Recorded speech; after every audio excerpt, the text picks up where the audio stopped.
Good morning. Seeing the topic reproduction in lower and higher animals. Today's point is fertilization. Because last time we have seen about the spermatogenesis and oogenesis. त्या मागच्या एका लेक्चरमध्ये आपण how sperms are produced, sperm कसे तयार होतात, ovum कसा तयार होतो हे बघितले.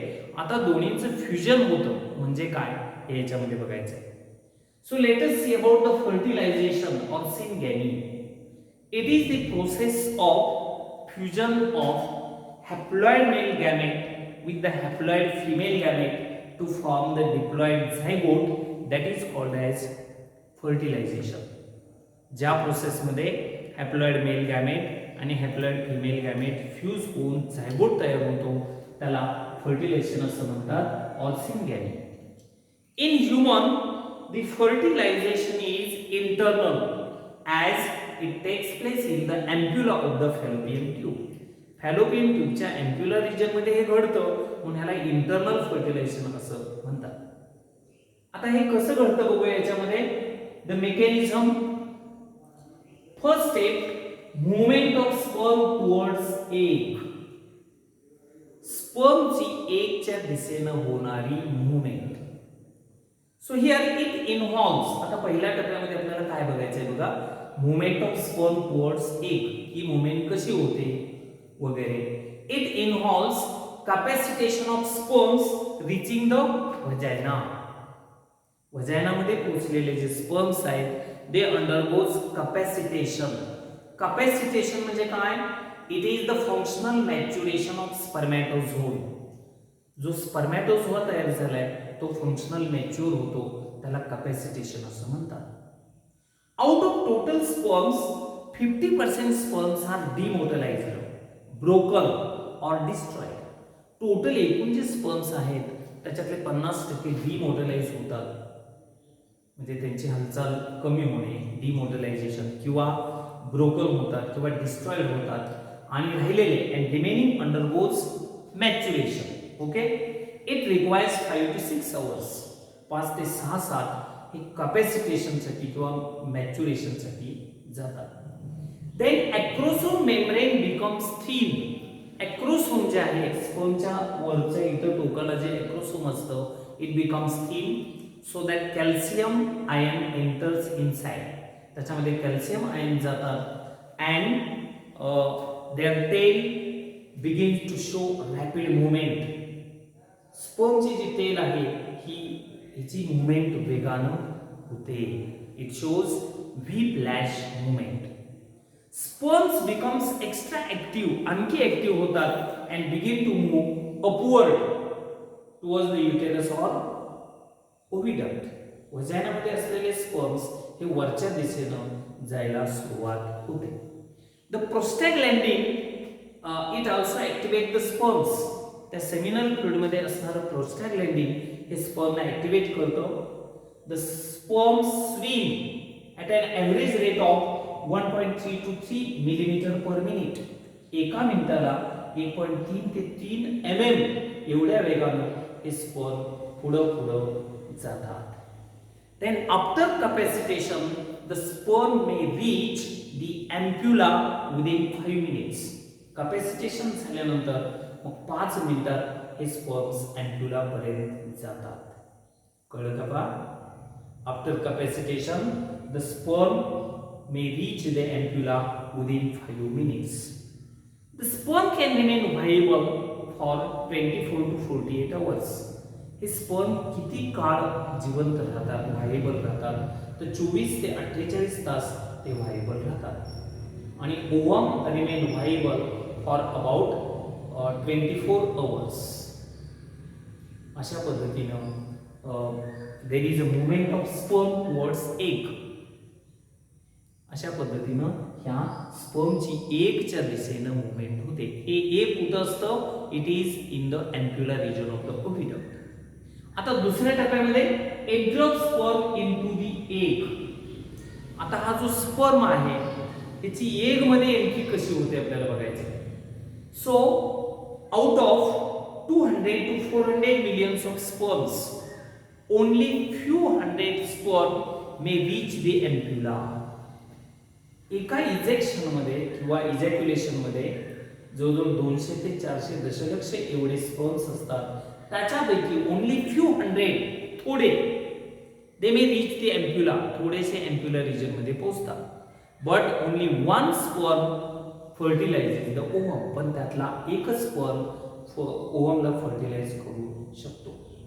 आता इथे कसं असतं पहा, जो स्पर्म आहे, the acrosome of the sperm releases lysins, ह्याच्यातनं ठराविक एन्झाईम रिलीज होतात. कोणती? हायड्रोनिडेज किंवा झोनालायसिन असतं, कोरोना पेनिट्रेटिंग एन्झाईम्स, ही एन्झाईम्स असतात. And they dissolve the wall, त्याच्यामुळं झोना पेलुसिडाचा किंवा हा वॉल डिझॉल्व होतो अँड स्पर्म एंटर्स इनसाइड, आणि तो स्पर्म आतमध्ये येतो. Only the head enters inside, स्पर्मचा हेड रिजन एवढा भाग आत जातो आणि टेल आणि मिडल पीस हा भाग बाहेर राहतो. आता या ठिकाणी अजून एक गोष्ट याच्यामध्ये, the zona pellucida has fertilizing receptor proteins. ह्या झोना पेलुसिडा मध्ये फर्टिलायझिंग रिसेप्टर प्रोटीन्स असतात. And it binds to anti fertilizing of sperms, sperm मधून अँटी फर्टिलायझिंग निर्माण होतं. So there is fertilizing anti fertilizing interaction, आणि मग ह्याच्यातून निर्माण होतं फर्टिलायझिंग, स्पर्म पासून अँटी फर्टिलायझिंग यांच्यामध्ये इंटरॅक्शन होते. It brings about attraction of sperms to the egg, त्याच्यामुळे स्पर्मचं अट्रॅक्शन निर्माण होते इकडे. कळते का पहा? The zona pellucida has fertilizing receptor proteins and here it binds to the anti-fertilizing of the sperms. So it brings the attraction of sperm towards egg to enhance the fertilization. म्हणजे fertilisation होण्यासाठी याची मदत होते. There is acrosome reaction. याच्यामध्ये काय होतं? A small fertilization cone is formed on the egg membrane. आता हे जे egg membrane आहे, इथं एक फर्टिलायझेशन कोन निर्माण होतो. A small fertilization cone is formed on the egg. The sperm head comes in contact. Sperm head जे आहे त्याच्या कॉन्टॅक्ट मध्ये येतो and it dissolves the wall. In this way, the sperm enters inside.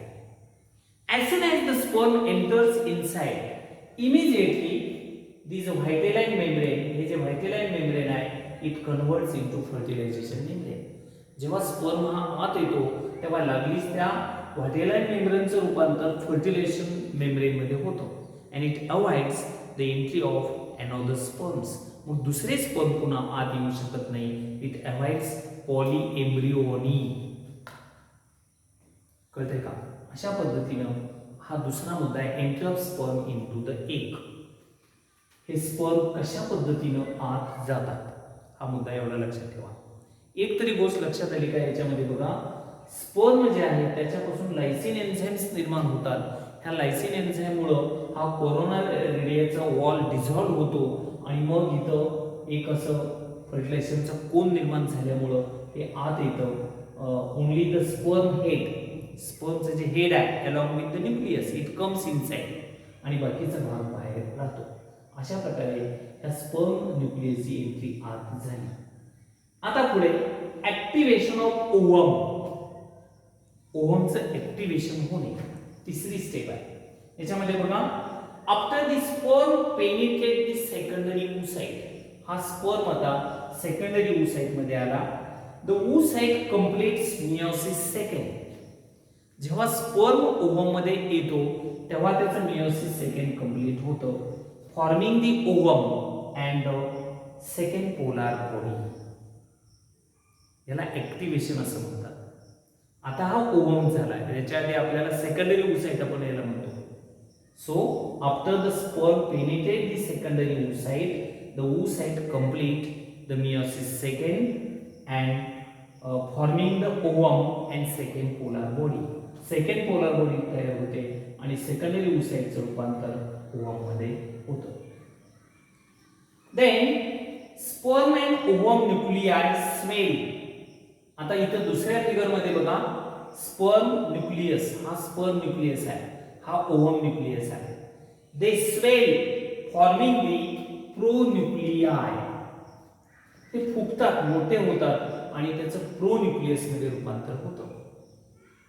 The sperm and ovum nuclei they swell forming pronuclei. Okay. Then pronuclei approach to each other. हे pronucleus बघा एकमेकाच्या जवळ येतात. And mitotic spindle forms between them. Mitotic spindle म्हणजे spindle apparatus दोन्हीच्या मध्ये तयार होतो. Then one of both the nuclei they dissolves and chromosomes of both the pronuclei intermix with each other. आता दोन्हीचे वॉल डिजनरेट होतात, दोन्ही प्रोन्यूक्लियाचे वॉल डिजनरेट होतात and chromosomes of both the pronuclei intermix with each other. This is known as the syngamy किंवा त्याला कॅरिओगॅमी असं म्हणतात. The chromosomes of both the pronuclei intermix with each other. Here fertilization is accomplished आणि याचं zygote मध्ये finally रूपांतर होतं. Formation of zygote. Zygote तयार होण्यापर्यंत ही प्रोसेस थांबते. मग इथून पुढं पोस्ट फर्टिलायझेशन चेंजेस सुरू होतात. So this is about the process of fertilisation.